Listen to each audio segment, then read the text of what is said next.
எல்லாருக்கும்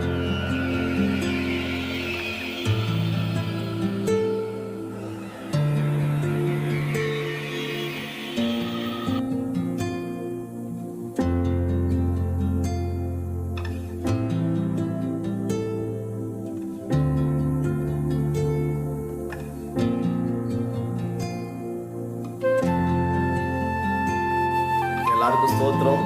ஆண்டவராகிய இயேசு கிறிஸ்துவின் நாமத்தினால உங்களுக்கு நான் ஸ்தோத்திரத்தையும் வாழ்த்துதலையும் நான் தெரிவித்துக் கொள்கிறேன். இந்த வாரமும் இந்த வீடியோ மூலியமாக கடவுளை ஆராதிக்க நாம் கூடி வந்திருக்கிறோம். வீட்டில் இருக்கிற நம் அனைவரும் ஒன்று சேர்ந்து இந்த ஆராதனைகளை நாம் செய்வோம். ஆண்டவர் நம்முடைய ஆராதனையை ஏற்றுக்கொண்டு நிச்சயமாய் நம்மளை அவரை ஆசீர்வதிப்பார் என்பதில் சந்தேகங்கள் இல்லை. இந்த வறட்சியான காலங்களிலே கூட தேவன் நம்மை கண்ணின்மணியை போல பாதுகாத்து வேலை வேலைக்கும் நமக்கு ஆகாரங்களை கொடுத்து அவர் ஆசீர்வாதமாக நம்மை வழிநடத்துவார். அதனால இந்த ஆராதனைக்கு ஆரம்பமாக நம் கண்களை மூடி நாம் ஜெபிச்சு அதுக்கப்புறமாக பாடல்களை பாடி நாம் துதிப்போம். கர்த்தர் நல்லவர், ஸ்தோத்திரம். எல்லோரும் கண்களை மூடி இந்த ஆராதனைக்கு ஆரம்பமாக நாம் ஜெபம் பண்ணுவோம். ஸ்தோத்திரம். தம் கிருபை பெரிதல்லோ, எம் ஜீவனிலும் அதே இம்மட்டும் காத்ததுவே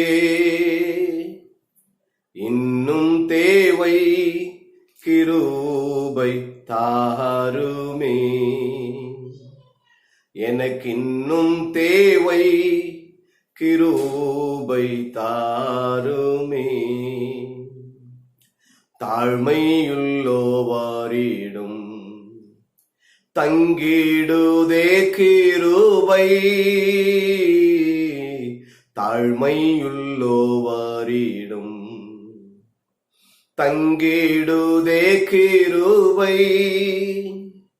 வாழ்நாளெல்லாம் அது போதுமே, சுகமுடன் தம்பலனுடன் வாழ்நாளெல்லாம் அது போதுமே, சுகமுடன் தம்பலனுடன் சேவை செய்ய கிருபை தாருமே. சேவை செய்ய கிருபை தாருமே. தம் கிருபை பெரிதல்லோ, எம் ஜீவனிலும் அதே இம்மட்டும் காத்ததுவே இன்னும் தேவை கிருபை தாருமே. எனக்கு இன்னும் தேவை கிருபை தாருமே. எல்லாம் சொல்லுவோமா? எனக்கு இன்னும் தேவை கிருபை தாருமே. மகா இரக்கமும் கிருபையும் தயவும் நிறைந்த பரலோகத்தில் இருக்கிற எங்க நல்ல ஆண்டவரே, இரக்கத்தில் ஐஸ்வர்யம் உள்ளவரே, கிருபை நிறைந்தவரே, வானத்துக்கு பூமிக்கும் சகல அதிகாரங்கள் படைத்தவரே, எங்களை அதிகமாய் நேசிக்கிறவரே, எங்களை ஆதரிக்கிறவரே, எங்களுக்கு சகலத்தையும் செய்கிறவரே, உமக்கு ஆராதனை செலுத்துகிறோம். அப்பா, இந்த வேளையில நாங்களுக்கு ஆராதனை செலுத்துகிறோம். இந்த நாள் உம்முடைய நாள், இந்த நாள் ஆராதனைக்குரிய நாள். இந்த நாளிலே உமக்கு ஆராதனை செலுத்துகிறோம், உம்மை துதிக்கிறோம், உம்மை ஸ்தோத்தரிக்கிறோம். நீர் ஒருவராய் பெரிய அதிசயங்களை செய்கிற தேவன், ஒரு குறையில்லாமல் எங்களை வழிநடத்துகிற தேவன். அப்பா, உம்மை ஆராதிக்கிற பிள்ளைகளுக்கு ஒரு நன்மை குறைப்படாது, உம்மை நம்புகிற பிள்ளைகளுக்கு ஒரு ஆசீர்வாதம் குறைப்படாது என்று பைபிள்ல வாசிக்கிறோமே. இதுவரை நடத்தின எபினேசர், உமக்கு நன்றி, உமக்கு நன்றி. அப்பா, இந்த ஆராதனையில் நீர் பிரியப்படுவீராக, இந்த ஆராதனையில் நீர் வந்து வாசம் பண்ணுவீராக. எங்கெல்லாம் நாங்கள் வீடுகளில் உட்கார்ந்து உம்மை ஆராதிக்கிறோமோ அங்கெல்லாம் உம்முடைய பிரசன்ஸ் எங்கள் மத்தியிலே காணப்படும்படி, உம்முடைய அசைவாடுதல் ஒவ்வொரு மேல் இருக்கும்படிக்கு நான் ஜெபிக்கிறேன். டேடி, கணவனும் மனைவியும் பிள்ளைகளுமா உட்கார்ந்து டிவிக்கு முன்னாடியும் செல்போனுக்கு முன்னாடியும் உட்கார்ந்து செய்தியை கேட்கும் போது அவர்கள் மேல உம்முடைய பரிசுத்த ஆவியானவர் பலமாய் பேசும்படிக்கு நான் ஜெபிக்கிறேன். எங்கள் மத்தியில் நீர் அசைவோட எங்கள் ஆராதனைகளை ஏற்றுக்கொள்ளுங்கப்பா. எங்க சபை மக்கள் ஒவ்வொருவரையும் ஆசீர்வதியும் ஆண்டவரே. இன்னும் உம்மை ஆராதிக்கிறோம். எந்த நெருக்கங்கள், எத்தனை கஷ்டங்கள், எத்தனை போராட்டங்கள் வந்தாலும் உம்மை ஆராதிக்கிறோம். எங்களுக்கு இறங்கி நீர் உதவி செய்யும். எங்கள் ஆசீர்வாதமாக நீர் மாற்றும்படிக்கு நான் ஜெபிக்கிறேன். நடத்துங்க, பலப்படுத்துங்க, பாதுகாத்துக் கொள்ளுங்க, சகாயம் பண்ணுங்க. இயேசு கிறிஸ்துவின் மூலம் ஜெபிக்கிறோம் ஜீவனுள்ள நல்ல பிதாவே. ஆமென், ஆமென். ஸ்தோத்திரம், ஸ்தோத்திரம். நல்லவர், கர்த்தர் நல்லவர். அவர் நேற்றும் இன்றும் என்றும் அவர் மாறாத தேவனாக அவர் இருக்கிறார். அதனால இந்த வேளையில கூட நம்ம எல்லோரும் சேர்ந்து ஆராதனைக்கு ஆரம்பமாக ஒரு பாடலை நாம் பாடுவோம். கடவுள் நம்முடைய பாடல்கள் அவர் ஆராதிக்கும் பொழுது அதில் அவர் பாடல் மூலியமாக அவர் பிரியப்படுகிற அவர் தேவனாக இருக்கிறார். ஸ்தோத்திரம். ஆராதனைக்கு முதல் பாடலாக உம்மை நம்பி வந்தேன் நான் வெட்கப்படல என்ற பாடலை நாம் சேர்ந்து நாம் பாடுவோம்.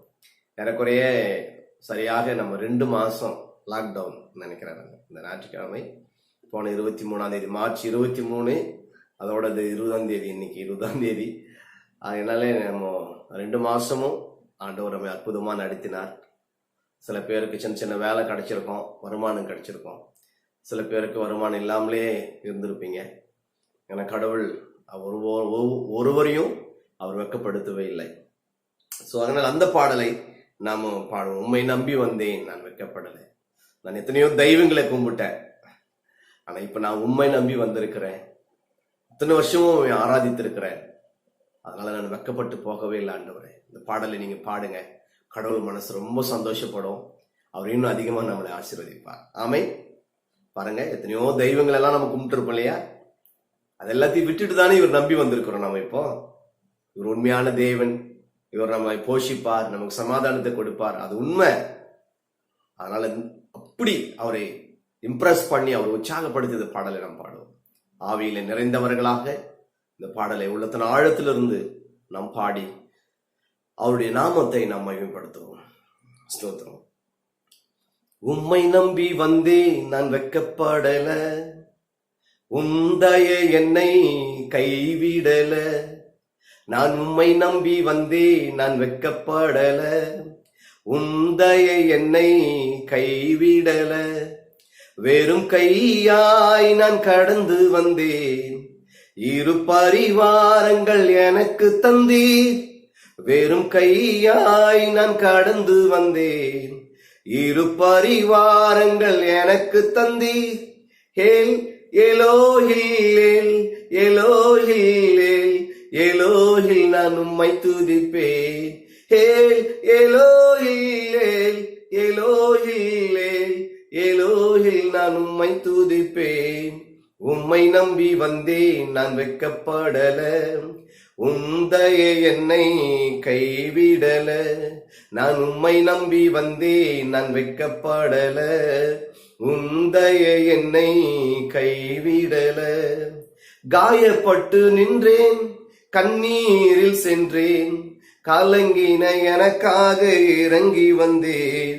காயப்பட்டு நின்றேன், கண்ணீரில் சென்றேன், கலங்கின எனக்காக இறங்கி வந்தேன். உடன்படிக்கை என்னோடு செய்து இழந்திட்ட யாவையும் திரும்ப தந்தீர்.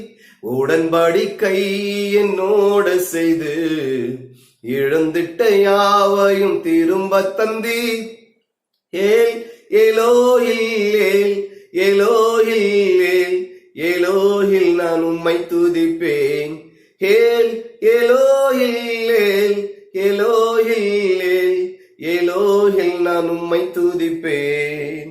உம்மை நம்பி வந்தேன் நான் வெட்கப்படல, உந்தய என்னை கைவிடல.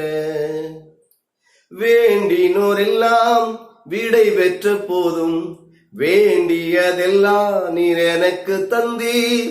வேண்டினோரெல்லாம் விடை பெற்ற போதும், வேண்டியதெல்லாம் நீர் எனக்கு தந்தீர். பரதேசியாய் நான் தங்கினதை சுதந்திரமாக மாற்றி தந்தீர். பரதேசியாய் நான் தங்கினதை சுதந்திரமாக மாற்றி தந்தீர்.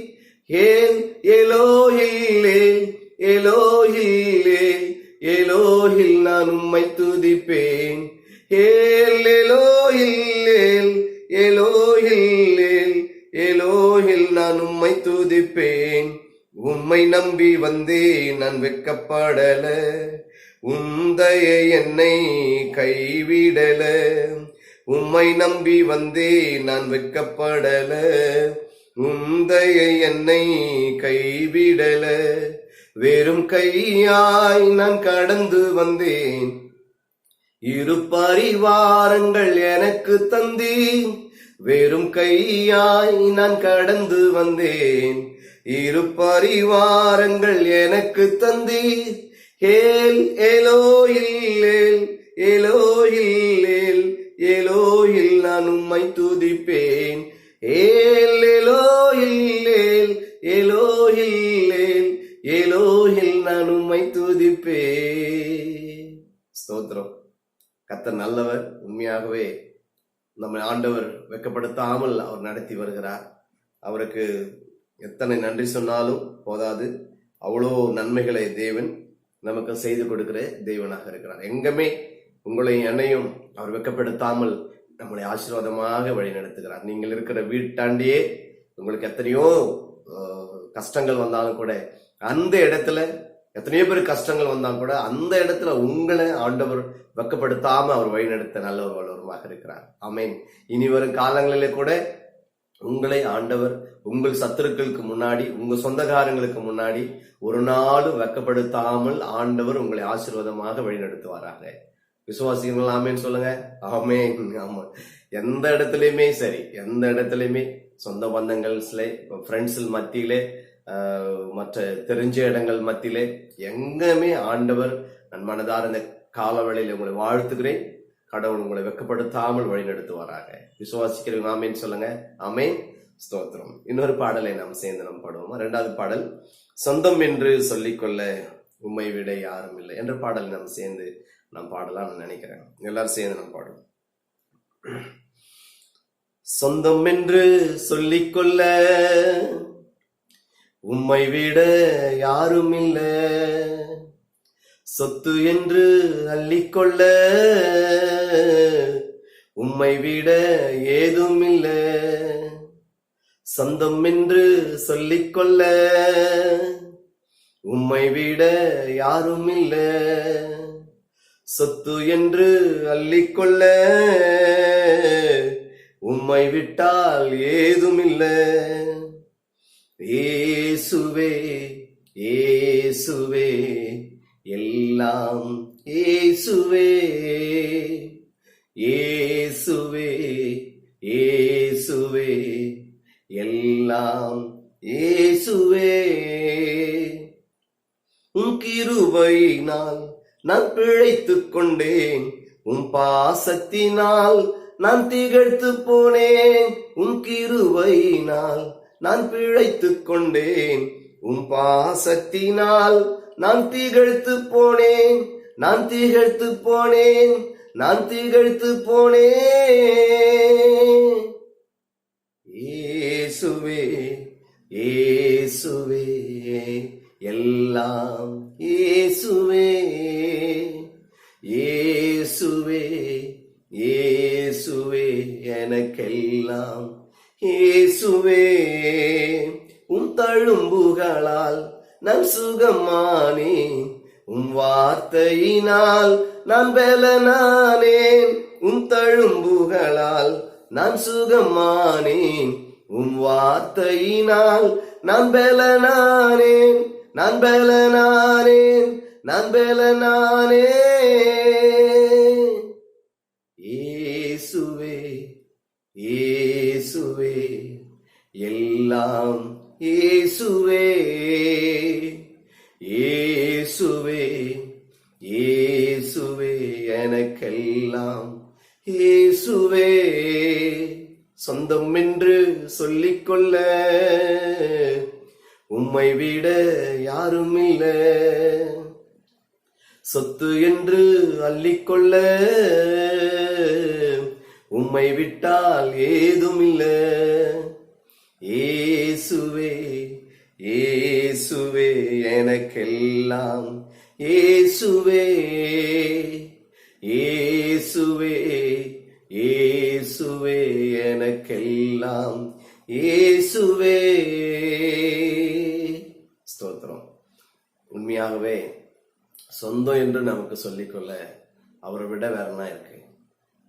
சொத்து, அவர் தான் நமக்கு சொத்து. எல்லாம் சொத்து வரும் போவோம், அதிகமாகவும் குறைஞ்சு போவோம் சொத்துக்கள் எல்லாம். இயேசு அதுதான் நமக்கு நிரந்தரமான ஒரு சொத்து. ஆண்டவருக்கு நம்முடைய மனசாட்சிக்கு உண்மையாக நம்ம வாழ்வோம். நிச்சயமாய் ஆண்டவர் நம்மளை சமாதானமாக வழிநடத்துவார்.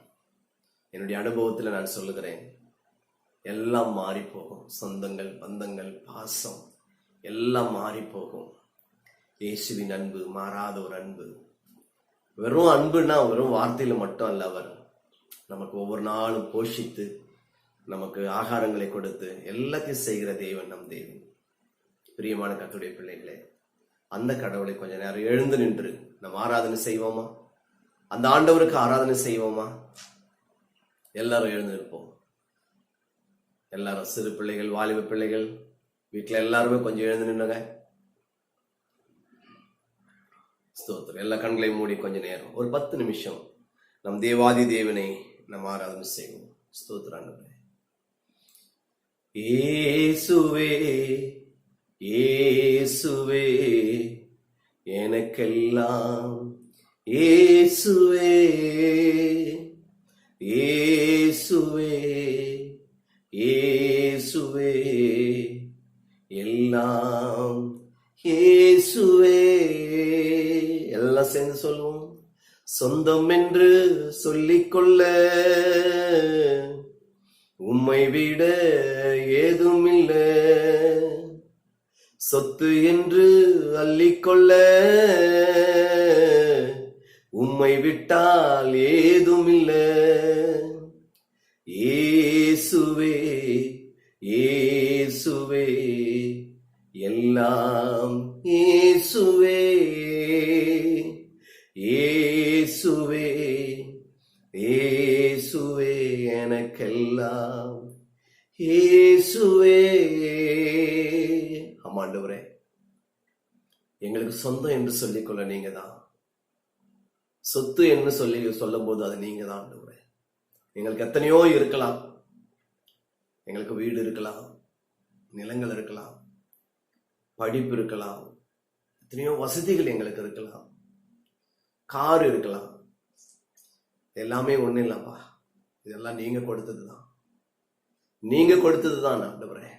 நீர் எங்களை பரலோகத்திலிருந்து இந்த பூலோகத்தில் எங்களை ஒவ்வொரு நாளும் எங்களுக்கு கொடுத்து போஷித்து வருகிறதற்காக உமக்கு ஆராதனை ஆண்டவரே. உமக்கு நன்றி செலுத்துகிறோம், உம்மை துதிக்கிறோம், உம்மை ஸ்தோத்தரிக்கிறோம் ஆண்டவரே. கொடுத்தவரை நாங்கள் விட்டுட்டு கொடுத்ததன் மேல நாங்கள் அதிகமா பாசம் வைப்போம் என்றால் அது ஒன்று பிரயோஜனமே கிடையாது.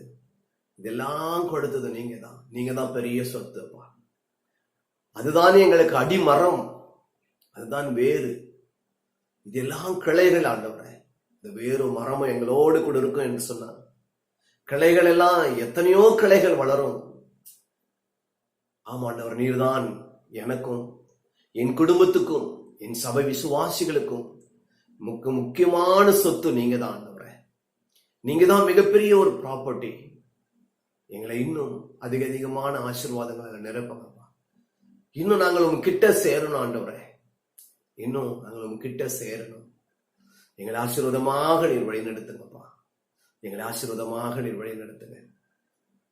நாங்கள் இன்னும் பல நேரங்களும் உம்மை ஆராதனை செய்ய, இன்னும் உமக்கு நன்றி செலுத்த, உம்மை துதிக்க, உம்மை ஸ்தோத்தரிக்க எங்களை இன்னும் அதிகமாக நீர் ஆசீர்வதிக்கும்படிக்கு நாங்கள் ஜெபிக்கிறோம். சுவாசிகளே, நம்ம எல்லாரும் சேர்ந்து ஆண்டவரே ஸ்தோத்திரம் பண்ணுவோமா? கொஞ்ச நேரம் தேவனை நோக்கி கொஞ்ச நேரம் ஆண்டவருக்கு நன்றி செலுத்துவோமா? இதுவரைக்கும் நம்மளை போஷித்த விதங்களுக்காக நன்றி சொல்லுவோமா? நன்றி ஆண்டவரே, நன்றி ஆண்டவரே. நன்றியோடு உம்மை துதிக்கிறோம், உம்மை துதிக்கிறோம், உம்மை துதிக்கிறோம், உம்மை துதிக்கிறோம் ஆண்டவர். உம்மை ஸ்தோத்தரிக்கிறோம், உமக்கு நன்றி செலுத்துகிறோம்.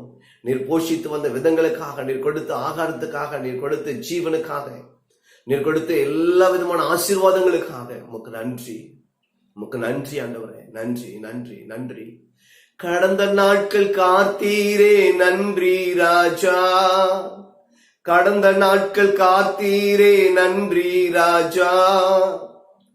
புதிய நாளை தந்தீரே நன்றி ராஜா. புதிய நாளை தந்தீரே நன்றி ராஜா. உமக்கு நன்றி என்று சொல்லுகிறோம் நாதா. நாவாலே துதிக்கிறோம் நாதா. நன்றி என்று சொல்லுகிறோம் நாதா. நாவாலே துதிக்கிறோம் நாதா. நன்றி இயேசு ராஜா. நன்றி இயேசு ராஜா. உமக்கு நன்றி இயேசு ராஜா. நன்றி இயேசு ராஜா. ஆபத்திலே காத்தீரே நன்றி ராஜா. ஆபத்திலே காத்தீரே நன்றி ராஜா. அதிசயம் செய்தீரே நன்றி ராஜா. அதிசயம் செய்தீரே நன்றி ராஜா. உமக்கு நன்றி என்று சொல்லுகிறோம் நாதா. நாவாலே துதிக்கிறோம் நாதா.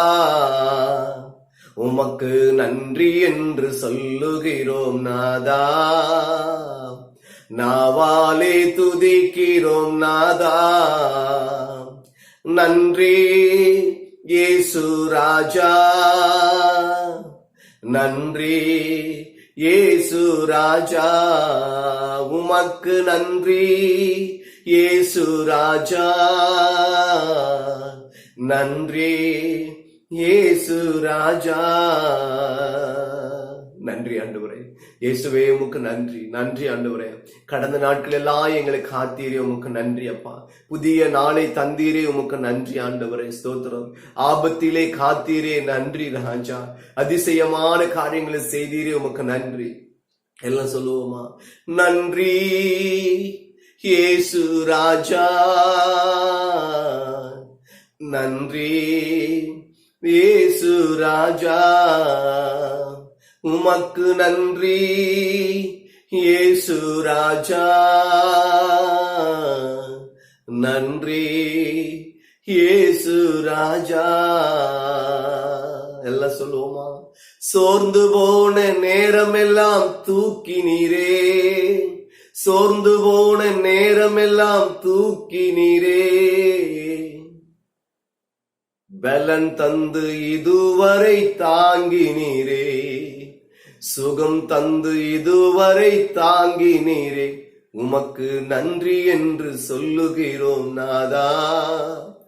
நாவாலே துதிக்கிறோம் நாதா.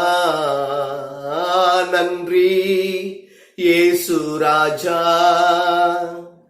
நன்றி இயேசு ராஜா. உமக்கு நன்றி இயேசு ராஜா. நன்றி இயேசு ராஜா. அப்பா உமக்கு நன்றி செலுத்துகிறோம்ப்பா. எங்களை எல்லாம் இதுவரைக்கும் நீங்க போஷித்த விதங்களுக்காக, எங்களை கண்ணின் மணியை போல பாதுகாத்து வந்ததற்காக உமக்கு நன்றி செலுத்துகிறோம். உமக்கு நன்றி செலுத்துகிறோம். உமக்கு ஆராதனை செலுத்துகிறோம் அப்பா. ஸ்தோத்திரம் ஆண்டவரே. ஸ்தோத்திரம் ஸ்தோத்திரம் ஸ்தோத்திரம் ஸ்தோத்திரம் தகப்பனே. காலையிலும் மாலையிலும் துதி ஆராதனை அப்பாவுக்கே. காலையிலும் மாலையிலும் துதி ஆராதனை அப்பாவுக்கே. ஆராதனை ஆராதனை துதி ஆராதனை ஆராதனை. ஆராதனை ஆராதனை துதி ஆராதனை ஆராதனை. உமக்கு ஆராதனை. உமக்கு நன்றி. உமக்கு நன்றி. இதுவரை போஷித்து நடத்தின தேவனே, எபினேஸ்வரே உமக்கு ஸ்தோத்திரம் ஸ்தோத்திரம். தொடர்ந்து எங்களையும் எங்கள் சபை விசுவாசிகள் யாவரையும் இந்த வீடியோவை பார்த்து கொண்டிருக்கிற அத்தனை குடும்பங்களையும் கண்ணின் மணியை போல பாதுகாத்து, எத்தனை இக்கட்டான சூழ்நிலைகள் வந்தாலும் கூட அதை எல்லாவற்றையும் மாற்றி நீங்கள் ஆசீர்வாதமாக வழி நடத்தும்படிக்கு ஜெபிக்கிறேன். தொடர்ந்து பெரிய காரியங்களை செய்யுங்க, ஆசீர்வாதமாய் மாற்றுங்க. துதியும் கனமும் மகிமையும் உமக்கே நாங்கள் செலுத்துகிறோம். இயேசு கிறிஸ்துவின் மூலம் ஜெபிக்கிறோம் எங்கள் ஜீவனுள்ள நல்ல பிதாவே. ஆமென், ஆமென். ஸ்தோத்திரம். எல்லாருக்கும் ஸ்தோத்திரம்.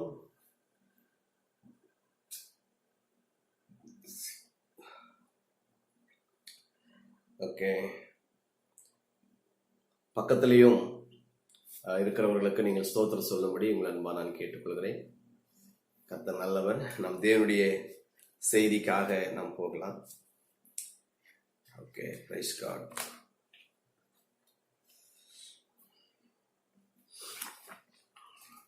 வந்திருக்கிறவங்க அனைவருக்கும் ஆண்டவராகிய இயேசு கிறிஸ்துவின் நாமத்தினாலே நான் ஸ்தோத்திரத்தை நான் தெரிவித்துக் கொள்கிறேன். கர்த்தர் நம்ம எல்லோரையும் மறுபடியுமாக அடுத்த வாரத்துக்குள்ளே முகமுகமாய் பார்க்கும்படி கர்த்தர் நமக்கு உதவி செய்யட்டும். நீங்கள் அதுக்காக ஜெபித்துக் கொள்ளும்படி உங்களை அன்பாக நான் கேட்டுக்கொள்கிறேன். கர்த்தருடைய பெரிதான கிருபையும் உங்களுடைய பிரத்யேகமான ஜெபங்களும் ஸ்தோத்திரத்தினாலே நானும் சிஸ்டரும் என்னுடைய 2 பிள்ளைகளும் எங்களுடைய பெற்றோர்களும் என்னோடு பிறந்தவர்களும் சுகமாக இருக்கிறோம். நீங்களும் சுகமாக இருக்கிறீர்கள் என்று நான் நம்புகிறேன். ஒவ்வொரு நாளும் உங்களுக்காக எங்கள் குடும்பம் நாங்கள் எல்லாம் சேர்ந்து தினந்தோறும் எங்கள் குடும்ப ஜெபத்தில் உங்களுக்காக நாங்கள் ஜெபம் பண்ணி கொண்டிருக்கிறோம். கர்த்தர் நம்மளை ஒரு நாளும் கைவிடவே மாட்டார். ஸ்தோத்திரம். இன்றைக்கு தலைப்பு என்ன அப்படி என்பதை பார்க்கும்பொழுது, தேவனாலே கூடாத காரியம் ஒன்றும் இல்லை என்ற ஒரு தலைப்பு. தேவனாலே கர்த்தரால் ஆகாத காரியம் ஒன்று உண்டோ? தேவனாலே கூடாதது ஒன்றும் இல்லவே இல்லை. ஏதாகிலும் ஆண்டவரால் முடியாத காரியங்கள் ஏதாவது ஒன்று இருக்கா அப்படின்ற ஒரு கேள்வி நீங்கள் கேட்பீர்கள் என்று சொன்னால், அவரால் முடியாத காரியம் ஒன்றும் கிடையவே கிடையாது. நீங்க அவர் இடத்துல சொல்லிட்டீங்க அப்படின்னு சொன்னா அவர் உங்களுக்காக எல்லாவற்றையும் அவர் செய்து முடிப்பார். என்ன வேணுமோ, நீங்கள் எது தேவையோ அதை நீங்கள் கேளுங்கள், நிச்சயமா ஆண்டவர் செய்வார். அந்த தலைப்பின் கீழாக நாம் ஒரு நல்ல ஒரு செய்தியை இந்த வேளையிலே நாம் பார்க்கலாம். Praise God. ஆதியாகமம் 18ஆம் அதிகாரம் 14ஆம் வசனம். கர்த்தரால் ஆகாத காரியம் உண்டோ? உற்பவ காலத்து திட்டத்தின் உன்னிடத்திற்கு திரும்ப வருவேன், அப்பொழுது சாராளுக்கு ஒரு குமாரன் இருப்பான் என்றார். அதாவது 3 புருஷர்கள் ஆபிரகாமுடைய வீட்டுக்கு வந்தார்கள், சாப்பிட்டாங்க. அப்பொழுது அந்த 3 புருஷர்களும் தேவனுடைய சமூகத்திலிருந்து வந்தவர்கள். அவங்க 3 பேர் சொன்ன ஒரு வார்த்தை,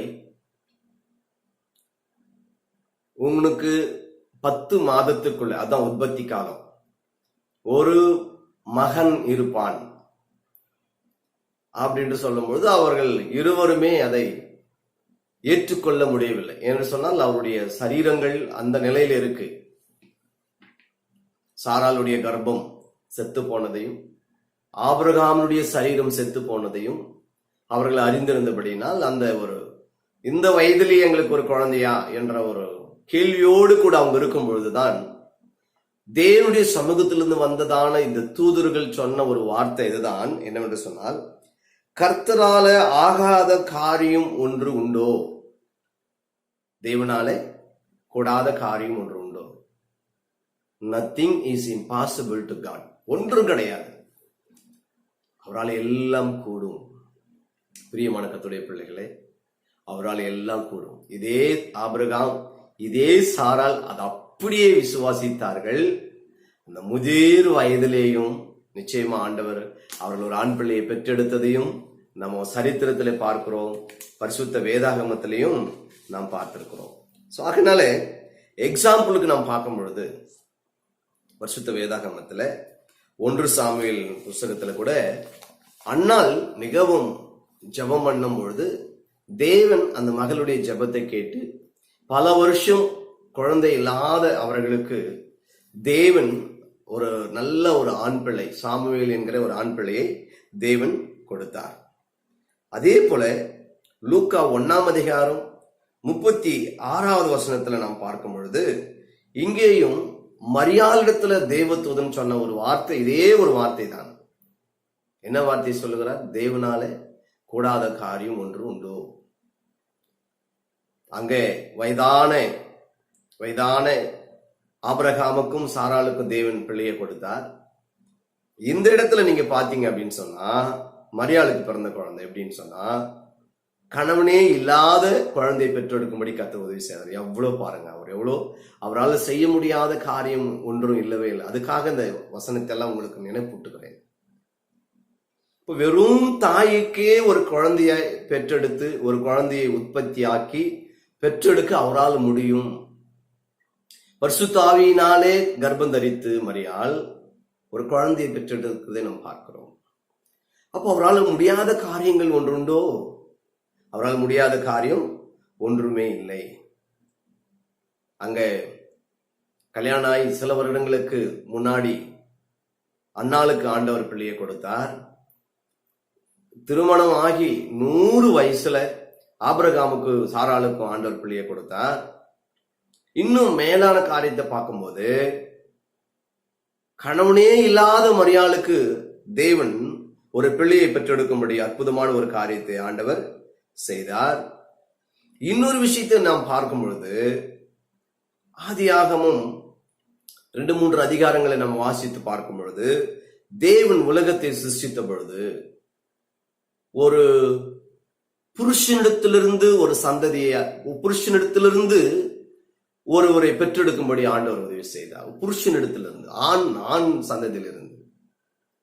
எப்படி என்று கேட்டீங்கன்னு சொன்னா, ஆதாமிலிருந்து தான் ஏவாள் வந்தாலே தவிர முதலாக புருஷனிடத்திலிருந்து வந்தவள் தான் ஏவாள். ஆண்டவரால ஆகாத காரியம் ஒன்றும் இல்லவே இல்லை. மனுஷனிடத்தில் தோன்றியவள் மனுஷி. இன்னும் எவ்வளவு மேலான அற்புதமான ஆச்சரியமான காரியத்தை சொல்லிட்டே போற பாருங்க பைபிள்ல. நான் இன்னும் கொஞ்சம் மேல போய் பார்க்கும்போது, இவங்க எல்லாமே மனுஷனிடத்திலிருந்து வந்தவர்கள். யாரெல்லாம் மனுஷனிடத்திலிருந்து வந்தவர்கள்?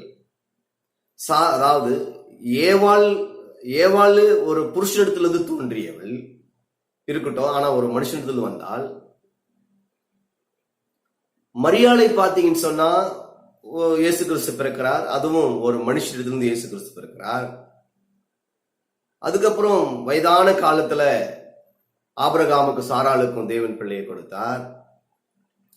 அதுக்கு இன்னும் கீழே போகும்போது அண்ணாளுக்கு ரொம்ப நாள் குழந்தை இல்லாம அதுக்கப்புறம் ஆண்டவர் குழந்தைய கொடுத்தார். இதெல்லாம் பார்த்துட்டு வரோம். ஆனா இன்னொரு விஷயத்த மேல இன்னும் ஆழமா இப்போ பார்க்கும்போது, மனுஷனே இல்லாத சூழ்நிலையிலையும் ஒருவரை உலகத்துல தோன்றும்படி கர்த்தர் உதவி செய்தார். அவரு யார் என்று கேட்டீங்கன்னு சொன்னா, ஆதாம்.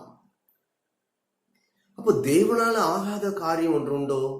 இவ்வளவு அதிசயமான காரியங்களை ஒன்னொன்னா படிப்படியா நான் 4 படியாக மேல சொல்லி காரியங்களை செய்த தேவன், இவ்வளவு காரியங்களை செய்த தேவன் உங்களுடைய வாழ்க்கையிலே கூட என்ன வேண்டும் அதை செய்ய அவர் நல்ல ஒரு வல்லவருமா இருக்கிறார். நான் சொல்லுகிறேன், உங்களுடைய ஜெப குறிப்பு எடுத்து முன்னாடி வையுங்கள், அல்லது உங்களுடைய பிரச்சனைகள் எடுத்து முன்னாடி வையுங்கள், அல்லது உங்களுடைய தேவைகள் எடுத்து முன்னாடி வையுங்கள். நான் சொல்லுகிறேன், தேவனால ஆகாத காரியம் ஒன்று உண்டோ? அப்ப அவரால் முடியாதா? எவ்வளவு ஆச்சரியமான தேவன் நம் தேவன் என்பதை யோசித்து பாருங்கள். எவ்வளவு அற்புதமான கடவுள் நீங்களும் நானும் ஆராதித்துக் கொண்டு இருக்கிற தேவன் எவ்வளவு பெரிய தேவன் என்பதை யோசித்து பாருங்கள். பிரியமான கர்த்தருடைய பிள்ளைகளே, உண்மையாய் அவரை தேடுகிறவர்களுக்கு ஒரு நன்மையும் குறைபடவே படாது. சங்கீதம் 98ஆம் அதிகாரம் 1வது வசனத்தை நம்ம வாசிக்கலாம். சங்கீதம் 98ஆம் அதிகாரம் 1வது வசனம்.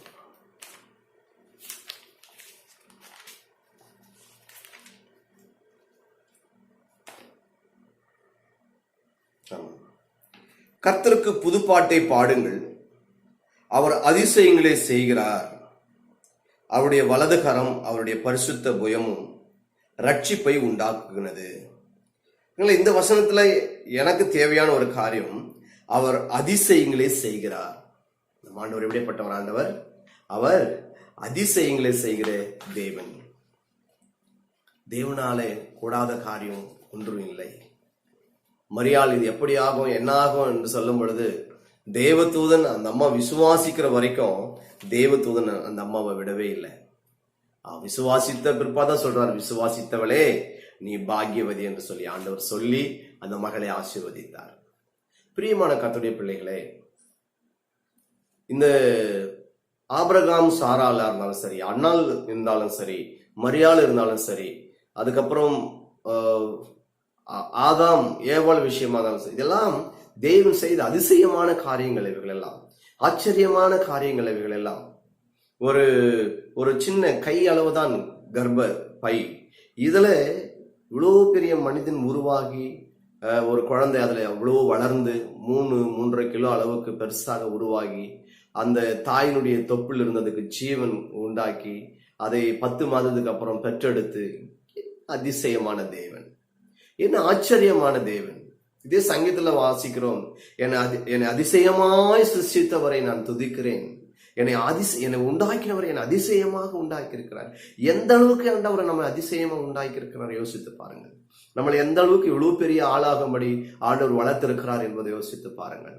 நம்ம முதல்ல உருவாகும் பொழுது எந்த அளவுக்கு உருவாயிருக்கிறோம், ஆண்டவர் எப்படி நம்மளை சிருஷ்டித்திருக்கிறார், எவ்வளவு அதிசயமான தேவன். ஓ பிரியமானவர்களா, அதை அவ்வளவு பெரிய அதிசயமாய் காரியத்தை செய்த தேவன் இந்த உலகத்துல உங்களுக்கு என்ன வேண்டுமோ அது செய்ய அவரால் முடியாதா?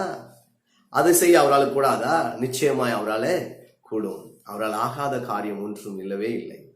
ஒரு புழுவாக இருந்த நம்மை ஒரு சின்ன அளவில் உருவாக்கப்பட்டிருக்கிற நாம், அதுக்கப்புறம் நம்மளுக்கு பிள்ளைகளை பெற்று அது 2 வருஷத்துல 1 வருஷத்துல அது பண்ணுகிற ஒவ்வொரு காரியத்தை நினைத்து பார்க்கும் பொழுது தாய் தகப்பனும் பாட்டியும் தாத்தாவும் என்ன சந்தோஷம், என்ன ஆச்சரியம், என்ன ஆச்சரியம். ஒரு நாளாவது தேவன் இதை சிருஷ்டித்திருக்கிறார். அது பண்ணுகிற ஒவ்வொரு விஷயங்களிலே எப்பாயும் தேவனுக்கு நாம் நன்றி செலுத்திருப்போமா? உங்க வீட்டுல எத்தனையோ குழந்தைகள் இருக்கும். உங்க சொந்த குழந்தைகள் இருந்திருக்கலாம், உங்க பேரன் பேத்தி இருக்கலாம், உங்களுடைய மகன்கள் இருக்கலாம். எப்பவாகிலும் அது செய்கிற காரியங்கள் நம்முடைய மனதுல பயங்கர சந்தோஷத்தை கொடுக்கும். அவங்க பேசுற வார்த்தைகள் எல்லாம் ரொம்ப சந்தோஷமா, அந்தந்த வயசுல அவங்க பேசுகிற காரியங்கள்லாம் நமக்கு ரொம்ப சந்தோஷமா இருக்கும். ஆனால் ஒரு நாளாவது ஆண்டவரே உமக்கு நன்றி, நீர் இவ்வளவு அழகாக சிருஷ்டித்திருக்கிறீரப்பா, இவ்வளவு ஆச்சரியமாக நீர் உருவாக்கி இருக்கிறீர் ஆண்டவரே, உமக்கு நன்றி. ஒரு முறையாவது நாம் சொல்லியிருப்போமா?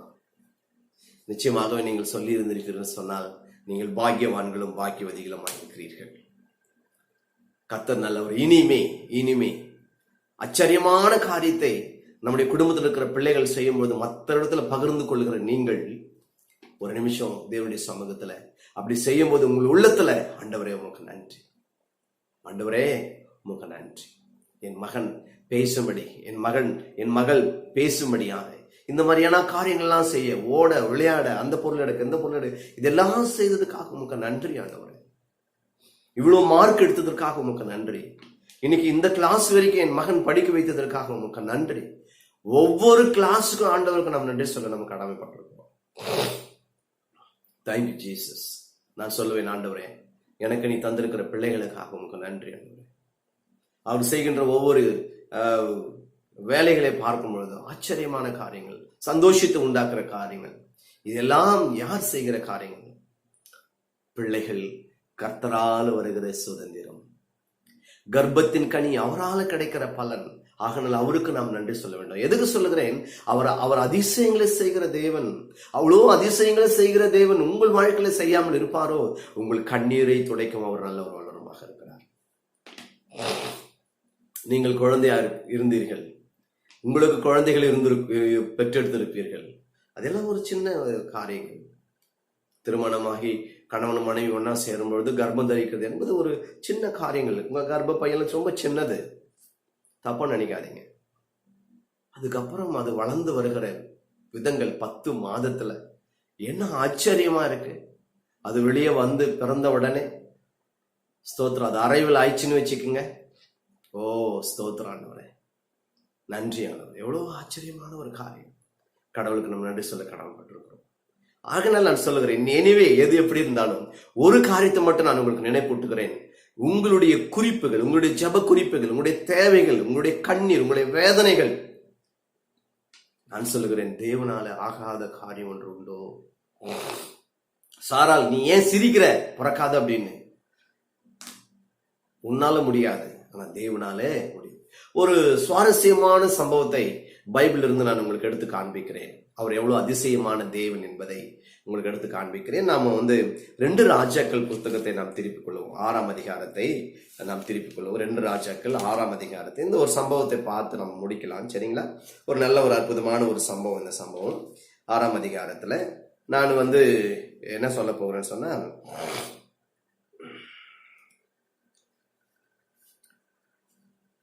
நல்லா கவனிங்க. இது ஒரு நல்ல ஒரு சம்பவம். நான் சொல்லுகிறேன், பைபிள் ஃபுல்லா படிக்கணும் அப்படின்னா லேட் ஆகும்.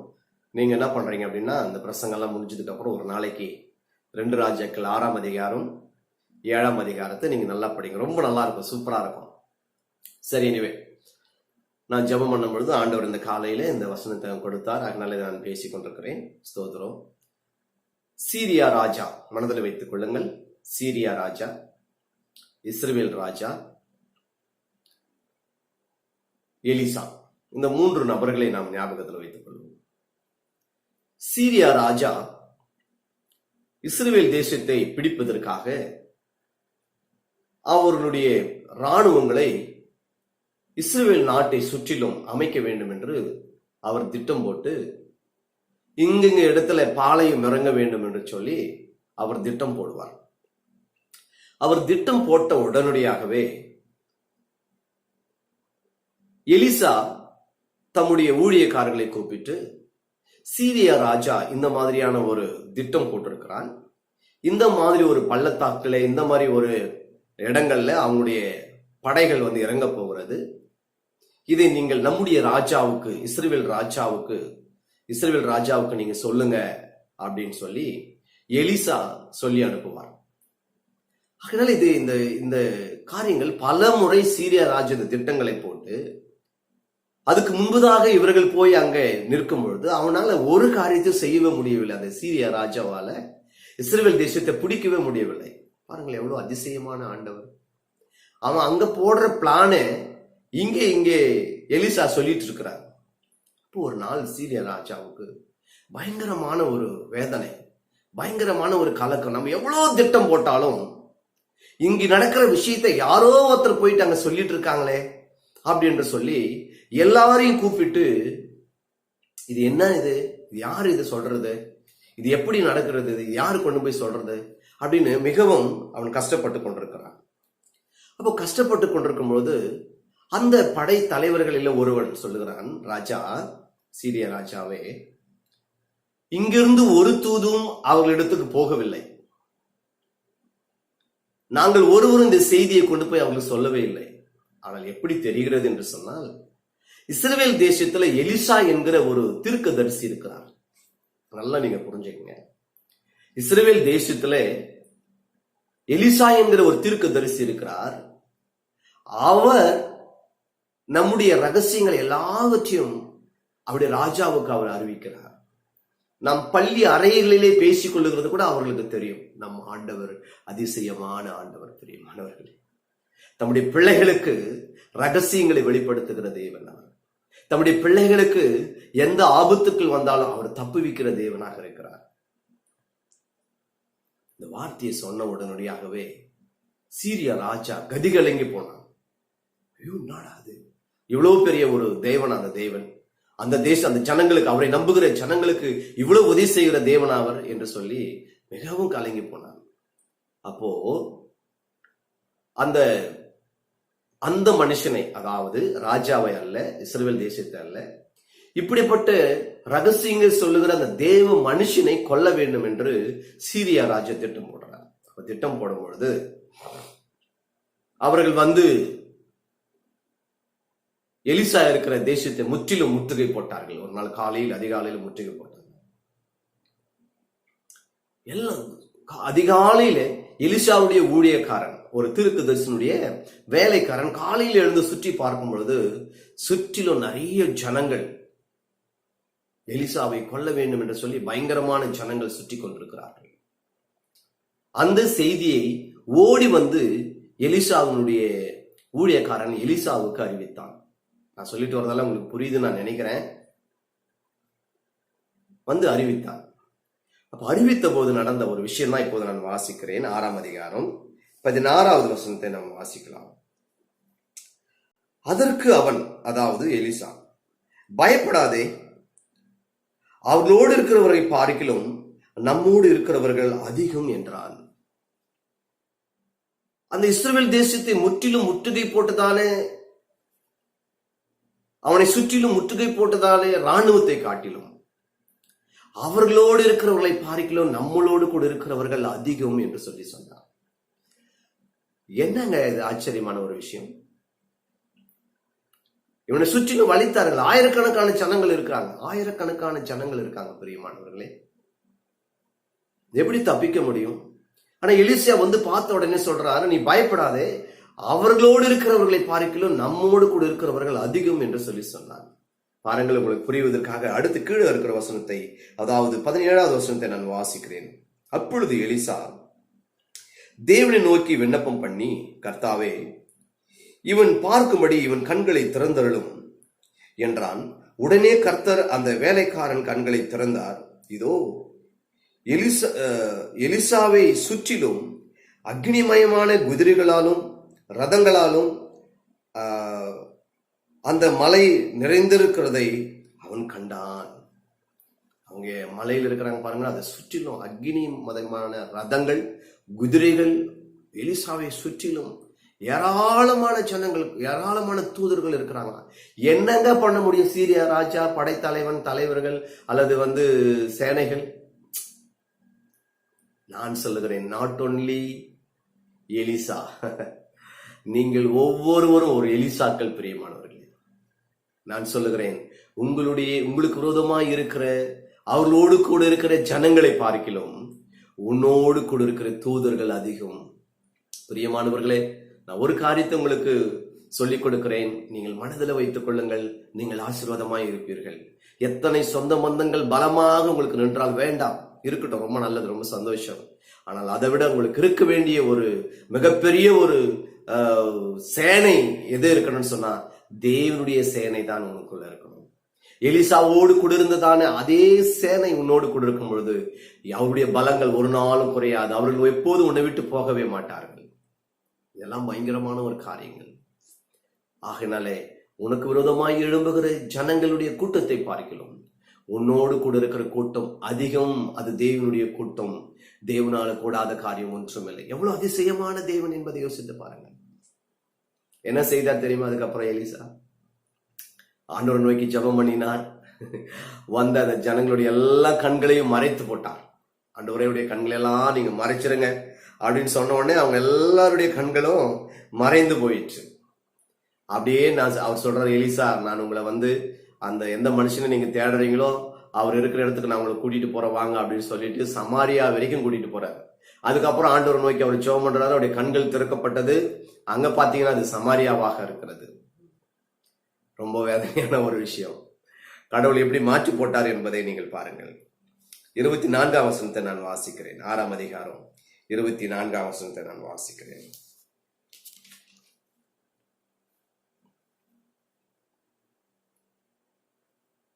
இதெல்லாம் நடந்து முடியுது. அவர்கள் வெக்கப்பட்டு ஓடி போயிட்டுட்டாங்க. அதுக்கு பிறகு நடக்கிற ஒரு சம்பவம், முக்கியமான சம்பவத்தை இப்ப நான் சொல்லி நான் முடிக்க போறேன், நேரம் இல்லை. இதற்கு பின்பு சீரியாவின் ராஜாவாகிய பெனாகாத் தன் இராணுவத்தை எல்லாம் கூட்டிக் கொண்டு வந்து சமாரியாவை முற்றுகை போட்டான். சில நாளுக்கு பிற்பாடு பெனாகாத் என்கிற சீரிய ராஜா இதெல்லாம் நடந்து முடிந்ததுக்கு பிற்பாடு சமாரியாவை சுற்றிலும் ரவுண்ட் பண்ணிட்டாங்க. ஒண்ணுமே செய்ய முடியாத ஒரு சூழ்நிலை, அப்படியே ரவுண்ட் பண்ணிட்டாங்க. அதனால சமாரியாவுக்கு எந்த பொருளும் உள்ள போல எந்த பொருளும் வெளியே வர முடியல. அதனால தேசத்துல பயங்கரமான பஞ்சம் உண்டாயிற்று. ஆகார பஞ்சம், சாப்பிட முடியாத அளவுக்கு பயங்கரமான ஒரு பஞ்சம் உண்டாயிற்று. முற்றுகை போட்டான்.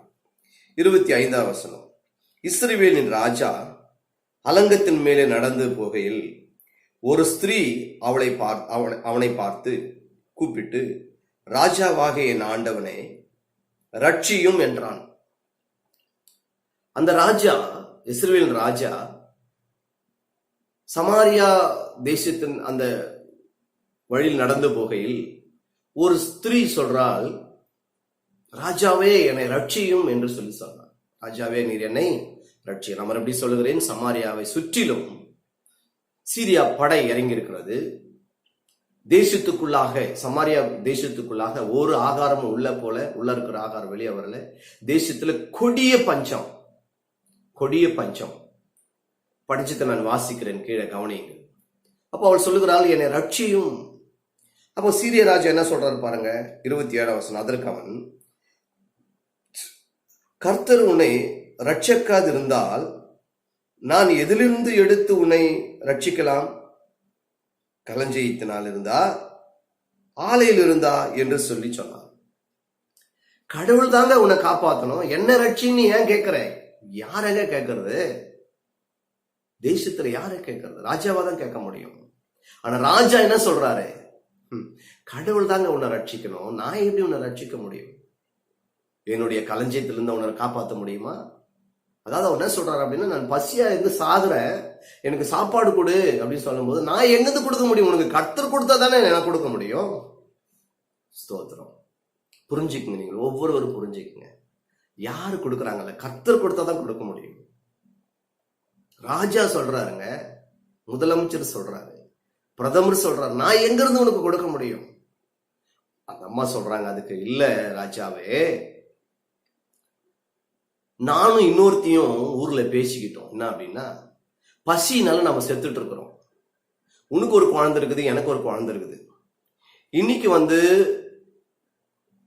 என் குழந்தைய வெட்டி சாப்பிடுவோம், நாளைக்கு உன் குழந்தைய வெட்டி சாப்பிடுவோம், சமைச்சு சாப்பிடுவோம்னு சொல்லி நாங்க பிளான் பண்ணிட்டோம். நேத்து என் குழந்தைய வெட்டி சாப்பிட்டுட்டோம், நாங்க எல்லாமே சாப்பிட்டோம். ஆனா இன்னைக்கு அவன் குழந்தைய கேட்டா, அந்த பசியில சாகுறோமே, உன் குழந்தைய எடுத்துட்டு வா, வெட்டி சாப்பிடலாம் அப்படின்னா, அவ அதுக்கு ஒத்துக்கல. அது என் குழந்தைன்னு சொல்லி சொல்றா. இதுக்கு எனக்கு உதவி செய்யும், எனக்கு நியாயம் செய்யும். இப்படி பஞ்சங்க, குழந்தைய வெட்டி சாப்பிடுற அளவுக்கு பஞ்சம்.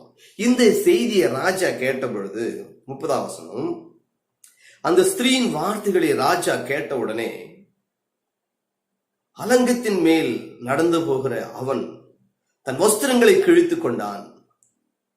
அவன் உள்ளே தன் சரீரத்தின் மேலே இரட்டு உடித்து இருக்கிறதை ஜனங்கள் கண்டார்கள். அவன் அழுதான், புலம்பினான் தேவனுடைய சமூகத்துல. என் ஜனங்கள் குழந்தைங்களை வெட்டி சாப்பிடுற அளவுக்கு பஞ்சம் தேசத்துல. அவ்வளோ பஞ்சம், அவ்வளோ நெருக்கம், அவ்வளோ பிரச்சனை. பசியில வாடுகிற ஜனங்கள், பசியில. ஸ்தோத்திரம். இன்னைக்கு நிறைய பேர் பசியில இருக்கிறாங்க பிரியமானவர்களே. நிறைய ஜனங்கள் இன்னைக்கு பசியில கஷ்டப்பட்டுட்டு இருக்கிறாங்க, நிறைய வேதனைப்பட்டு இருக்கிறாங்க. இந்தியாவிலே ஆகாரம் இல்லை. நீங்கள் நானும் ஆண்டவர் நம்மளை போஷித்துக் கொண்டிருக்கிறார். ராஜாவுக்கு இஸ்ரவேல் ராஜாவுக்கு பயங்கர கஷ்டம். உடனே சொல்றாரு, நேரா எலிசா கிட்ட புலம்படா, தேவனுடைய மனுஷங்கிட்ட, என்ன இப்படி நடக்கிறது அப்படின்னு சொல்லி ஒரு வேலைக்காரன் அனுப்புறார். முன்னாடி இப்போ ஆயத்தப்படுத்து. அந்த வேலைக்காரன் வருகிறான், எலிசாவோட பேசுகிறான். அதுக்கு முன்பதாக எலிசா சொல்றார், என்னை தேடி ஒருவன் வருகிறான், என்னை தேடி ஒருவன் வருகிறான் பாருங்க, அவனுக்கு பின்னாடி ராஜா வருவார். இதெல்லாம் சொல்றாரு எலிசா தன்னுடைய மூப்பர்கள் இடத்துல, ஊழியக்காரர் இடத்துல எல்லாத்தையும் சொல்றார். அவனிடத்துல சொன்னாரே ஒரு வார்த்தையை, இப்படிப்பட்ட பஞ்சம் இருக்கிறதே, என்ன கடவுள், என்ன இப்படிப்பட்ட ஒரு பஞ்சம் இருக்கிறதே, என்ன செய்கிறது கடவுள், என்ன செய்ய போகிறார் நம் தேசத்துல? குழந்தைங்களை வெட்டி சாப்பிடுற அளவுக்கு பஞ்சம். அதாவது இவன் யார் என்று சொன்னால், ராஜாவுக்கு மிகவும் முக்கியமான ஒரு மனுஷன் இவன். அப்போ எலிசா இந்த ராஜாவினுடைய ஊழியக்காரனை பார்த்து சொல்லுகிறார், நாளைக்கு ஒரு சேக்கலுக்கு 2 மரக்கா வார் கோதுமையும், 1 சேக்கலுக்கு 1 மரக்கா கோதுமையும் விற்கப்படும் என்று சொல்லி சொன்னார். என்னங்க எப்படிங்க நடக்கும்? அந்த அந்த அந்த அவன் சொல்லுகிறான், அந்த ராஜாவுக்கு முன்னாடி வந்ததான அந்த தளபதி, அந்த பெரிய வீரன் சொல்லுகிறான், வானத்தின் மதுக்களை திறந்தா கூட தேவன் இவ்வளவு ஜனங்களுக்கு போஷிக்க முடியாதே. எலிசா சொல்றாரு, நான் சொல்றத நீ விசுவாசிக்கல. தேவனால கூடாத காரியம் ஒன்று உண்டோ? அவர் அதிசயமான ஒரு தேவன், அவர் செய்ய வல்லவரும் நல்லவருமாக இருக்கிறார். எலிசா சொல்ற வார்த்தைகள் இதெல்லாம் நான் உங்களுக்கு சொல்லுகிறேன். இஸ்ரவேல் ராஜாவுக்கோ இஸ்ரவேல் ராஜாவினுடைய தளபதிக்கோ நான் சொல்லவில்லை, என்னுடைய விசுவாசிகளுக்கு நான் சொல்லுகிறேன். என் விசுவாசிகள் ஆசீர்வாதமா இருப்பதற்காக நான் பேசிக் கொண்டிருக்கிறேன். நன்றாக கவனிங்கள். ரொம்ப இம்பார்ட்டன்ட் சப்ஜெக்ட் இது நம்முடைய வாழ்க்கையில. ரொம்ப ஆச்சரியமான ஒரு காரியங்கள். தேவனால கூடாத காரியம் ஒன்று இல்லை. அதுக்காக தான் இந்த காரியத்தை நான் தேடி பார்த்தேன். எனக்கு நிறைய விஷயங்கள் ஞாபகம் வந்தது. செங்கடலை இரண்டாக பிறந்தார், யோர்தான் நதி, அல்லது எரிகோ மதில், இதெல்லாம் நம்மளுக்கு தெரிஞ்ச சம்பவங்கள். ஒரு புதுமையான கதையை நான் சொல்ல வேண்டும் என்று ஆசைப்பட்டு இதை எடுத்து உங்களுக்கு சொல்லுகிறேன். அப்போ இந்த மாதிரி விற்கப்படும் ஒரு சேக்கலுக்கு 2 மரக்க வார் கோதுமை, ஒரு சேக்கலுக்கு 1 கோதுமை மா விற்கப்படும் என்று சொன்னால் அவன் நம்பவே இல்லை. அப்போ எலிசா சொல்றாரு, நீ இதை பார்ப்பாய், தேவன் நாளைக்கு இந்த பஞ்சத்தை ஒழிக்க போகிறார், நாளைக்கு இதை நீ பாப்ப, ஆனா நீ இதை சாப்பிட மாட்ட அப்படின்னு எலிசா சொல்றான். சரி, இதெல்லாம் நடந்து முடிந்தது. அவங்க 2 பேருமே போயிட்டாங்க, ராஜாவும் அவனுடைய வேலைக்காரனும் போயிட்டாங்க. இப்ப 7ஆம் அதிகாரம் முதல் வசனத்தை நான் உங்களுக்கு வாசிக்கிறேன். அப்பொழுது எலிசா, கர்த்தருடைய வார்த்தையை கேளுங்கள், நாளை இந்த நேரத்தில் சமாரியாவின் வாசலிலே 1 மரக்கால் கோதுமை மா 1 சேக்கலுக்கும் 2 மரக்கால் வார் கோதுமை 1 சேக்கலுக்கும் விற்கப்படும் என்று கர்த்தர் சொல்லுகிறார் என்றான். இது உண்மையான தீர்க்க தரிசனம். நாளைக்கு இது நடக்கும், இன்னைக்கு அது நடக்கும், அன்னைக்கு அது நடக்கும். அந்த டைமையும் அந்த நேரத்தையும் கரெக்டா சொல்றார், அற்புதமாக சொல்லி முடிக்கிறார். அதை அவன் நம்பவே இல்லை. பிரியமானவர்களே, சரி, நடந்த விஷயம் என்ன என்பதை நாம் பார்க்கும் பொழுது, கருமையான கர்த்தருடைய பிள்ளைகளா போயிட்டாங்க. இப்போ சமாரியா சுற்றிலும் அந்த சீரியா தளபதிகள் உட்கார்ந்துட்டு இருக்காங்க, ராணுவம் உட்கார்ந்து இருக்கு. எங்க பார்த்தாலும் கூடாரங்களை போட்டு குதிரைகளும் ரதங்களும் யுத்தத்திற்கு ரெடியா இருக்கிறாங்க. பாருங்க, இந்த ஒரு விதமான ஒரு யுத்தம். அதாவது என்ன யுத்தம் அப்படின்னு பாத்தீங்கன்னா, எந்த ஒரு ஆகாரமும் உள்ள வராத அளவுக்கு ஃபுல் லாக் பண்ணிட்டாங்க. இது யுத்தம் போடவே தேவையில்லை, தானவே செத்துருவாங்க அப்படின்னு தான் இதனுடைய நோக்கம். எவ்வளவு சிம்பிளா இருக்க பாருங்க, லாஜிக்கா இருக்க பாருங்க. அப்போ இந்த ஒளிமுக வாசலிலே, இந்த சமாரியா அலங்கம் சுற்றில் இருக்கிற மதில் இருக்குது இல்லைங்களா, அதனுடைய ஒளிமுக வாசலிலே 4 குஷ்ரோகிங்க இருக்கிறாங்க. ஸ்தோத்திரம், ஆமீன் சொல்லுங்களேன் எல்லாரும். எத்தனை குஷ்ரோகிங்க? 4 குஷ்ரோகிங்க இருக்கிறாங்க. இந்த 4 குஷ்ரோகிங்க பேசிக்கிறாங்க, டேய், சமாரியா உள்ள போனா அங்க ஒண்ணுமே இல்லை, அங்க மொத்தம் நம்ம சாக போறோம், அதனால சாப்பாட்டுக்கு நமக்கு வழி கிடையாது, நம்ம பிச்சை எடுக்கிறோம். அதனால நம்ம எங்க போலாம் அப்படின்னா, சீரியா ராணுவங்கள் இருக்குது இல்லையா, அங்க போலாம். ஆனா 2 விஷயம், சமாரியா உள்ள போனா கட்டாயமா நமக்கு மரணம் இருக்கு, ஏன்னா பஞ்சம். ஆனா சீரியா தேசத்தை சுற்றிலும், அதாவது சமாரியா சுற்றிலும் சீரியா படைகள் இறங்கி இருக்குது, அங்க போனோம்னா ஒண்ணு சாவு வரும், இல்ல ஆகாரம் கிடைக்கும் கட்டாயமா அப்படின்னு சொல்லிட்டு இவங்க 4 பேரும் போறாங்க. அதுக்கு முன்னாடி கடவுள் என்ன செய்தாருன்னு சொன்னா, அந்த சீரியாவுடைய அங்கங்க இருக்கிறதானே அந்த இராணுவத்துக்கு அவங்களுடைய செவிகளிலே ஒரு பெரிய சத்தத்தை உண்டாக்கினார்.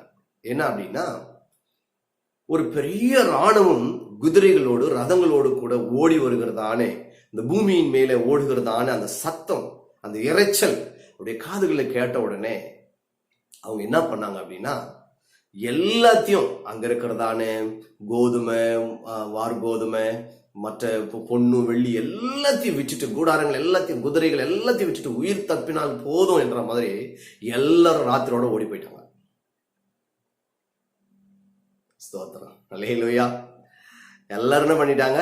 ஓடி போயிட்டாங்க. 4 பேர் குஷ்டரோகி பாக்குறாங்க, கூடாரத்துல யாருமே இல்லை, நல்லா சாப்பிட்டாங்க 4 பேரும். ஸ்தோத்திரம், ஆமென். தேவனுக்கு நாம் மகிமைப்படுவதா. என்ன பண்ணாங்க? 4 பேருமே நல்லா சாப்பிட்டாங்க. நல்லா சாப்பிட்டதுக்கு அப்புறம் அவங்க 4 பேர் பேசிக்கிறாங்க. 9ஆம் வசனம் ரொம்ப முக்கியமான ஒரு வசனம், 7ஆம் அதிகாரம் 9ஆம் வசனம். பின்பு அவர்கள் ஒருவரை ஒருவர் நோக்கி, நாம் செய்கிறது நியாயம் அல்ல. இந்த நாள் நற்செய்தியை அறிவிக்கும் நாள். நாம் மௌனமாயிருந்தா பொழுது விடிய மட்டும் காத்திருந்தால் குற்றம் நம்மேல சுமரும். இப்பொழுதும் நாம் போய் ராஜாவின் அரண்மனையில் இருக்க அதை அறிவிப்போம் வாருங்கள் என்றான். பாருங்கள், அங்க யாருமே இல்லைன்ற செய்தியை நம்ம மட்டும் சாப்பிட்டு இருந்தா அது நல்லா இருக்காது. ஒரு நல்ல செய்தியை நம்ம அறிவிக்கணும். என்ன செய்தியை நம்ம அறிவிக்கணும் அப்படின்னு கேட்டீங்கன்னு சொன்னா, நல்ல செய்தி, அங்க சாப்பாடு இருக்குது, அங்க ஆகாரம் இருக்குது என்ற செய்தியை நம்ம இப்போ அறிவிப்போம். 4 குஷ்ரோகிகளுக்கு என்ன மனசு என்பதை பாருங்க. கொடுக்கணுன்ற மனசுங்க, இருக்குது என்று சொல்ற ஒரு மனசுங்க. சாப்பிட்டு சாப்பிட்டு சாப்பிட்டு அவங்க அங்கேயே இருக்கலாம். இது ஒரு ஆளுக்கும் தெரியும் சமாரியாவில். 4 பேர் ஓடி வராங்க, ராஜா கிட்ட சொல்றாங்க, என்ட்ரன்ஸ்ல சொல்றாங்க. அதுக்கப்புறம் ராஜா கிட்ட செய்தி போகிறது. ராஜா ஒரு 4 பேரை விட்டமிச்சு பாக்குறான். ஸ்தோத்திரம், யாருமே கூடாரத்துல இல்ல. அந்த ராணுவத்துல சாப்பிட கொண்டு வந்ததான கோதுமை, வாறு கோதுமை ஏகப்பட்டது இருக்குது. பாருங்க, சமாரியாவுல பணம் இருக்கு, ஆனா ஆகாரம் இல்லை. நான் சொல்ற காரியம் உங்களுக்கு புரிந்திருக்கும்னு நான் நினைக்கிறேன். வாங்கி சாப்பிடுறதுக்கு பணம் இருக்கு, ஆனா பொருள் இல்லை. அவங்க கொண்டு வந்தாங்க. அதே போல எலிசா சொன்ன மாதிரி அதே டைம்ல, அதே நாளிலே, அதே நேரத்துல, அதே சேக்கலுக்கு, அதே மரக்காலு விற்கப்பட்டது. அதே மாதிரி விற்கப்பட்டது. பிரியமான கர்த்தருடைய பிள்ளைகளே, தேவன் எவ்வளவு அதிசயமான தேவன். தேவனால் ஆகாத காரியம் ஒன்று உண்டோ? தேவனால் ஆகாத காரியம் ஒன்று உண்டோ? யோசித்து பாருங்கள். ஜனங்கள் எல்லாம் ஓடி வராங்க. அந்த ராஜாவுக்கு முன்னாடி இருக்கிற அந்த அதிகாரியை விசாரிக்கிறாங்க. விசாரிக்கும் பொழுதே அந்த வார்கோதுமை விற்கிறது அவன் பார்க்கறான். பாருங்க, ஜன கூட்டத்துல அவனை மெரிச்சிடறாங்க. அவன் செத்து போறான். விற்கிறதை அவன் பண்ணி, அதான் எலிசா சொன்னாரு, விற்கிறதை நீ பாப்ப, ஜனங்கள் வாங்குகிறதை நீ பாப்ப, ஜனங்கள் சாப்பிடுகிறதை நீ பாப்ப, ஆனா நீ சாப்பிட மாட்டே, நீ சாவாயின்னு சொன்னார். அப்படியே ஒரு தர்க்க தரிசனம் கூட பொய்யாகாமல் நடந்து முடிந்தது. பிரியமானவர்களே, அதுதான் உண்மையான ஒரு தீர்க்க தரிசனம். எனக்கு அருமையான தேவனுடைய பிள்ளைகளே, so my dear believers, I love you so much. இந்த வசனங்களை நீங்கள் கவனித்து பாருங்க. நான் உங்களை அதிகமாய் நான் நேசிக்கிறேன். தேவனாலே கூடாத காரியம் ஒன்றும் உண்டோ? ஒன்றுமே கிடையவே கிடையாது. Everything is possible to God. He can do all things because he is a powerful God. அவர் ஒரு வல்லமையுள்ள தேவன். அவர் சொன்ன ஆகும், அவர் கட்டளையிட நிற்கும்.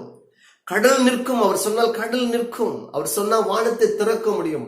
அவர் சொன்னால் வானத்தை மூட முடியும். அவ்வளவு அதிசயமான ஒரு தேவன், அவ்வளவு ஆச்சரியமான ஒரு தேவன். பிரியமானவர்களே, கடைசியாக ஒரு வசனத்தை நான் வாசித்து முடிக்கிறேன். மார்க் 9ஆம் அதிகாரம் 23வது வசனம் சொல்லுகிறது, விசுவாசிக்கிறவனுக்கு எல்லாம் கூடும். விசுவாசிக்கிறவனுக்கு எல்லாம் கூடும். 9ஆம் அதிகாரம், மார்க் 9ஆம் அதிகாரம் 23ஆம் வசனம். உங்கள் வாழ்க்கையில எந்த காரியம் வேண்டும் என்றாலும், if you believe, you can get everything from God. நீ விசுவாசித்தால் எந்த விஷயமா இருந்தாலும் சரி, எந்த தேவையாக இருந்தாலும் சரி, கடவுளுடைய சமூகத்திலிருந்து உன்னால பெற்றுக்கொள்ள முடியும்.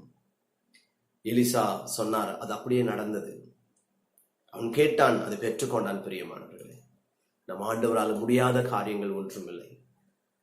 இஸ்ரவேல் ராஜா அவருடைய வேலைக்காரன் சொல்கிறான், வானத்தின் மதுக்களை திறந்தாலும் ஜனங்களுக்கு போட முடியாது என்று சொன்னார். வானத்தின் மதில்களை எதுக்குப்பா? நீ 2 மீன் 5 அப்பம் அதை எத்தனையோ பேருக்கு கொடுத்து மீதியாகிற அளவு கூட அவரால் செய்ய முடியும்.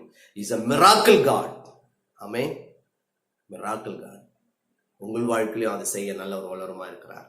கர்த்தர் இந்த பிரசங்கத்தை ஆசீர்வதிப்பாராக. இந்த ஆண்டவர் உங்களுக்கு சொந்தமாய் மாற்றி கொடுப்பாராக. உங்கள் வாழ்க்கையிலையும் தேவன் உங்களுடைய குறைகளை நிறைவாக்கி வழி நடத்துவாராக. ஜெபிப்போம். நல்ல பிதாவே, இந்த நல்ல வேலைக்காக ஸ்தோத்திரம். எங்கள் சபை மக்கள் அனைவரையும் ஆசீர்வதியும். அவங்க வாழ்க்கையில் எந்த தேவையாக இருந்தாலும் இந்த வேளையில கண்களை மூடி இருக்கிறார்கள், அதை நீ செய்து முடிக்கும்படிக்கு நான் ஜெபிக்கிறேன். தேவனால் செய்ய முடியாத காரியங்கள் ஒன்று உண்டோ? எல்லாம் அவரால் கூடுமே. அதற்காக ஸ்தோத்திரம். ஆசீர்வதி. இயேசுவின் மூலம் ஜெபிக்கிறோம் நல்ல பிதாவே. ஆமென், ஆமென். ஸ்தோத்திரம். நாம் சீக்கிரமாக, நேரமில்லை, திருவிருந்துக்கு நாம் கடந்து போகலாம். ஒரு சின்ன பாடலை பாடும் பொழுது நீங்கள் திருவிருந்தை சீக்கிரமாக நீங்கள் பகிர்ந்து கொள்ளும்படி உங்களை அன்பாக நான் கேட்டுக்கொள்கிறேன். ஸ்தோத்திரம், ஸ்தோத்திரம். உருகாது நெஞ்சும் அவர்தானே தஞ்சும், உனக்காக பலியாக வந்தார். கலங்காதோ கண்கள் வடியாதோ கண்ணீர், கல்வாரி காட்சியை கண்டு, கல்வாரி காட்சியை கண்டு, உருகாது நெஞ்சும்.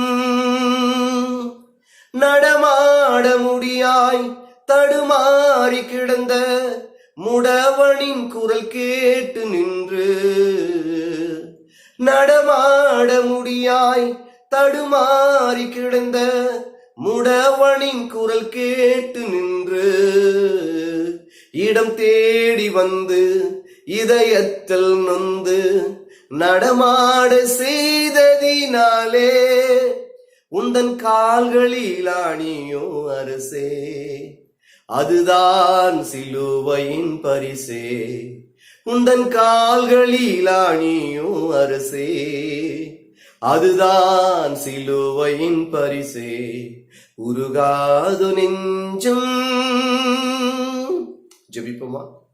நாங்கள் ஆராதிக்கிற பரலோகத்தில் இருக்கிற எங்க நல்ல ஆண்டவரே, இந்த ஆசீர்வாதமான வேலைக்காக உமக்கு ஸ்தோத்திரம். என் மரணத்தை நினைவு கூறும்படி இது செய்யுங்கள் என்று சொல்லி சொன்னீங்களே, அதற்காக ஸ்தோத்திரம். பிட்டு புசிக்கிற ஒவ்வொருவரையும் நீர் ஆசீர்வதியும். பேரு பேரா குடும்பம் குடும்பமாக நீர் ஆசீர்வதிக்கும்படிக்கு நான் ஜெபிக்கிறேன். திருவிருந்தை கொடுத்தவர்களை ஆசீர்வதியும், புசிக்கிறவர்களை கூட நீர் ஆசீர்வதியும் ஆண்டவர். ஒருவரும் அபாத்திரமாய் போஜனம் பானம் பண்ணாதபடிக்கு மிகவும் பயபக்தியோடு கூட இந்த சரீரத்துல இந்த ரத்தத்துல பானம் பண்ண கர்த்தர் உதவி செய்யும். இதனால என் பிள்ளைகளுக்கு ஆசீர்வாதம் கிடைக்க கர்த்தர் உதவி செய்யும்படிக்கு நாங்கள் ஜெபிக்கிறோம். பெரிய காரியங்களை செய்யும், ஆசீர்வாதமாய் மாற்றம். இயேசு கிறிஸ்துவின் மூலம் ஜெபிக்கிறோம் எங்க ஜீவனுள்ள நல்ல பிதாவே. ஆமேன், ஆமேன், ஆமேன். இயேசு கிறிஸ்து தாம் காட்டி கொடுக்கப்பட்ட ராத்திரில் அப்பத்தை எடுத்து ஸ்தோத்திரம் பண்ணி, இதை பிட்டு நீங்கள் வாங்கி புசியுங்கள், இது உங்களுக்காக பிடிக்கப்படுகிற என்னுடைய சரீரமாக இருக்கிறது, என்னை நினைவு கூறும்படி இதை செய்யுங்கள் என்று இயேசு கிறிஸ்து சொன்னா நாம் அப்படி செய்வோம். நமக்காய் பிடிக்கப்பட்ட இயேசுவின் சரீரம். ஸ்தோத்திரம், ஸ்தோத்திரம். அவர் அந்தபடியே போஜனமாயின பின்பு தன் பாத்திரத்தையும் எடுத்து, இந்த பாத்திரம் இந்த ரத்தத்தினாலாகிய புதிய உடன்படிக்குரியதா இருக்கிறது, நான் வரும் அளவு இதை நீங்கள் செய்யுங்கள் என்று இயேசு சொன்னார். நாம் அப்படி செய்வோம். நமக்காய் சிந்தப்பட்ட இயேசுவின் ரத்தம். ஸ்தோத்திரம், ஸ்தோத்திரம். கடைசியாய் நாம் ஜெபித்து முடிக்கலாம். எங்கள் அதிகமா நேசிக்கிற பரலோகத்தில் இருக்கிற எங்க நல்ல ஆண்டவரே, நல்ல வேலைக்காக உமக்கு ஸ்தோத்திரம். நல்லவரே, வல்லவரே, கிருபை உள்ளவரே, உமக்கு நன்றி. வீடுகள் தோறும் உட்கார்ந்து செய்தியை கேட்டுக்கொண்டிருக்கிற ஒவ்வொரு விசுவாசிகளையும் ஆசீர்வதித்து வழிநடத்தும். எங்கள் விசுவாசிகளுக்கு எத்தனையோ பேருக்கு கஷ்டங்கள் மனதில் இருக்கு, வேதனைகள் மனதில் இருக்கு. தெரிந்தோ தெரியாமல் செய்த பாவத்தை நிமித்தம் கூட, உம்மை மறுதலித்தது நிமித்தம் கூட, உமக்கு விரோதமான காரியங்களை செய்ததுனால கூட ஒருவேளை பிரச்சனைகள் இருக்கலாம். சாமி, தயவாக நீர் மன்னித்து என் தேவனால கூடாத காரியம் ஒன்று உண்டோ என்பதை புரிந்து கொண்டு, ஆண்டவர் மிகவும் அடைக்கலமானவர் என்பதை அறிந்து கொள்ள மூன்றாவது கண்ணை நீர் திறக்கும்படிக்கு நான் ஜெபிக்கிறேன். எப்படி எலிசா தன் வேலைக்காரனுக்காக ஜெபித்த போது அவருடைய கண்கள் திறக்கப்பட்ட பொழுது அங்கு நிற்கிறதானே அக்னிமயமான ரதங்களை பார்த்தது கூட, என் அருமை விசுவாசிகள் என் ஆண்டவருடைய அதிசயங்களை புரிந்து கொள்வதற்கான கண்களை திறக்கும்படிக்கு நான் ஜெபிக்கிறேன். I prayed for my believers, Lord. Please open there are knowledge eyes, Lord. அவருடைய ஆண்டவரே கர்த்தாவே, அறிவின் கண்களை திறந்திருக்கும்படிக்கு நான் ஜெபிக்கிறேன். ஆசீர்வதி வழிநடத்தும். துதியும் கனமும் மகிமையும் உமக்கே இயேசு கிறிஸ்து மூலம் ஜெபிக்கிறோம் நல்ல பிதாவே. ஆமென். என் ஆத்துமாவே கர்த்தரை ஸ்தோத்திரி, என் முழு உள்ளமே பரிசுத்த நாமத்தை ஸ்தோத்திரி. என் ஆத்துமாவே கர்த்தரை ஸ்தோத்திரி, அவர் செய்த சகல உபகாரங்களை மறவாதே. ஆமென். நம்முடைய கர்த்தராகிய இயேசு கிறிஸ்துவின் கிருபையும் பிதாவாகிய தேவனுடைய அன்பும் பரிசுத்த ஆவியானவருடைய ஐக்கியமும் சுகம பலன ஜீவன சமாதானம் ஆசீர்வாதம் ஆரோக்கியமும் பாதுகாப்பு வருமானங்களும் இயேசு கிறிஸ்து வருகிற வரைக்கும் நம்மளோடு கூட இருந்து வழிநடத்துவாராக. ஆமென், ஆமென். எல்லாருக்கும் ஸ்தோத்திரம். கர்த்தர் உங்களை ஆசீர்வதிப்பாராக. ஆமென். ஸ்தோத்திரம். பக்கத்துல ஸ்தோத்திரம் சொல்லுங்க. ஸ்தோத்திரம். கர்த்தர் நல்லவர். தொடர்ந்து எங்களுக்காக நீங்கள் ஜெபித்துக் கொள்ளுங்கள். இதுக்கப்புறம் கூட நீங்கள் பிரேயர் பண்ணிட்டு முடிச்சுட்டு வீடுகளுக்கு போகும்படி உங்களை அன்பாக நான் கேட்டுக்கொள்கிறேன். God bless you.